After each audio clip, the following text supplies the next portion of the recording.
Well, if you thought the sovereign holder that I showed a couple of weeks ago that I own is a good one, then you're in for a surprise today because we've been given access to this absolutely incredible collection here at Chard's Coin and Bullion in Blackpool. As you can see, it's pretty extensive, it's pretty stunning, and they are very cool. So in today's In Focus Friday, we are going to take a good close look and find out more about some of these and what they're all about.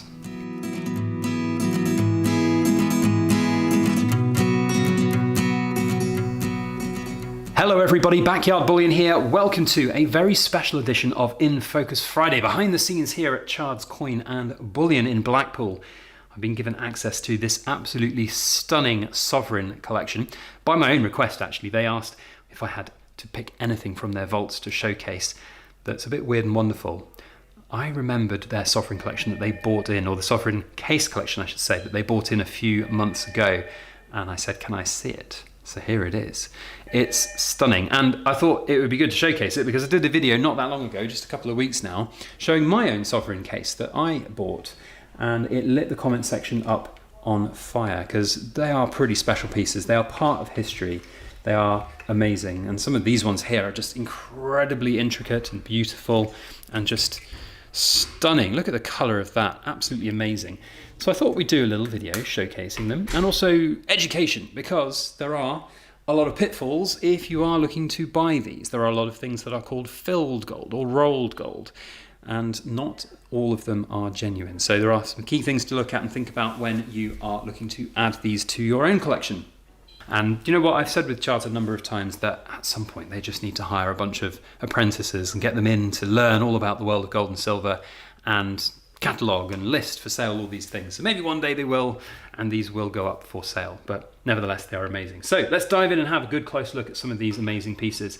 They are stunning. So for those that don't know what they are in the first instance, they are sovereign holders, sovereign fobs, sovereign little wallets, I guess. There are other less YouTube-friendly ways of saying them, that they were used by ladies of the night to take payment for goods and services, but you know, that is maybe not YouTube-friendly content, so we won't go too much detail on what those were called, but they are harking back to a time frame, an era, of course, when gold sovereigns were real currency, and the general folk of the time would have this like a pocket watch attached to their waistcoat, and they would take their sovereigns out for everyday need. And also portable wealth, of course. You know, just the sovereign case in itself, all of these that you see here are, of course, solid gold.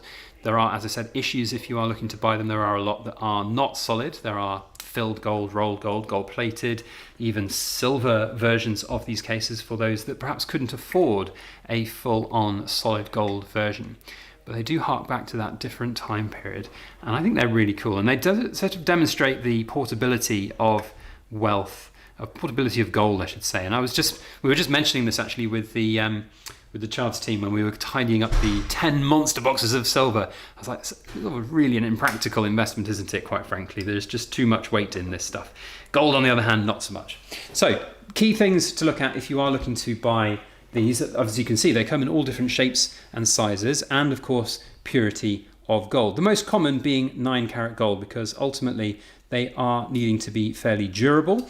They have got, of course, wear and tear on them if they are old and antique ones. I don't know how you even open this one. There's no, is that the catch? Ah, there we go. So there are, of course, different types of them out there. Gold plated, gold filled. The common phrases that you'll see if you do an eBay search for these, you'll find lots of them out there, and they'll say rolled gold, guaranteed for 20 years, as in the gold plating is guaranteed for 20 years. Gold filled is another common one, but what you are really looking for is the phrase hallmarked.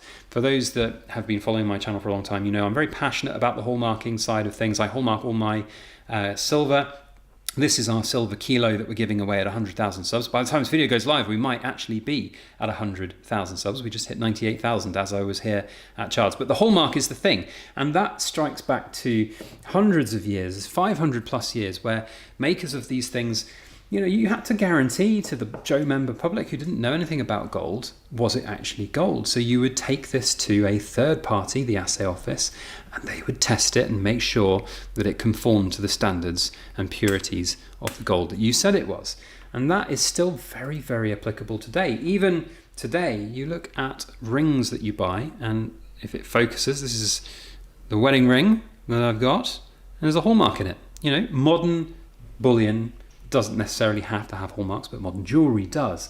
And this stuff still has these hallmarks, and a lot of this stuff is antique. You know, I don't have all the details of all the hallmark dates on them here. There are some very interesting little labels on all of them. This one's from 1913, but you know, these are 100-plus-year-old pieces sometimes, and it is just an incredible piece of history. To excuse the phone call in the background, we're in a busy bullion office at the end of the day, but really, really cool piece of history. So look for those hallmarks. Ask if it's hallmarked, it's your guarantee. That's the phrase that's on all of the assay cards or all of the dealer's notices in the world of hallmarking. And very important to look for those. Now, don't get fooled by some of the fake hallmarks that are out there. And I don't mean hallmarks that are pretending to be 9-carat gold, but I mean hallmarks that are meant to look like hallmarks. But what you're really looking for from a hallmark, if we can find, I think there's one of these ones over here that had a really nice, clean, crisp hallmark on them. Yeah. So what you really want to look for here, if we can get it to focus, it's very, very shiny, so it's not necessarily easy to get in focus. If we go and zoom in, you can really see what those hallmarks are about. So that mark there, 375 or a 9, that is the hallmark. And now there's 4 different assay offices, so you can see the different makers marks, makers marks there, and the assay office marks. This one's from Birmingham, and the date letter there as well. This particular one, let's have a look at the little label. 1909, well, on camera, there we go. 1909, 9-carat rose gold, full and half sovereign case from Birmingham. So, yeah, that's what you're looking for. Hallmarking, super, super important to put that emphasis on there. It's the same thing I do with my poured silver. That hallmark is your guarantee as an individual. But these are absolutely stunning pieces of history, and I do love them. I think they are special. We just don't have this relationship with gold, it seems, anymore. Look at this, double sovereigns and a half sovereign holder as well. You know, full up, this would be a significant amount of cash. You'd probably fit 3 or 4 in each of those sections there. So stunning bits of history. So if you are going to get them, be careful, but enjoy them. And remember that these are premium items at the end of the day. These are antiques, these are desirable items. As I've proved from the video that I showed mine, they are really sought after. People really like them, and when I showed mine, I know that I've probably single-handedly influenced a lot of people to go and pay more on eBay for the few that are up for sale on eBay or were up for sale on eBay at the time. So really interesting stuff in parts of history. Look at this little kind of coin chainmail purse. That's pretty cool. That's amazing. Look at that.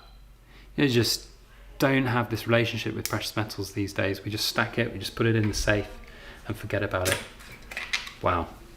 Let me know down in the comment section which of these, I haven't even shown them all, but which of these is your favorite. If you've got a particular one that you like the look of, then let us know. And I'll put a link to Chard's website, and if they've got some for sale, link to there as well. And a link to their original video showcasing about them and a little bit more about the collection. But stunning, stunning pieces. A huge thank you to Chard's for their very generous opportunity to film with them. And we'll see you all on the next video. Thanks all. And as always, make sure you like, share, comment, and subscribe for more.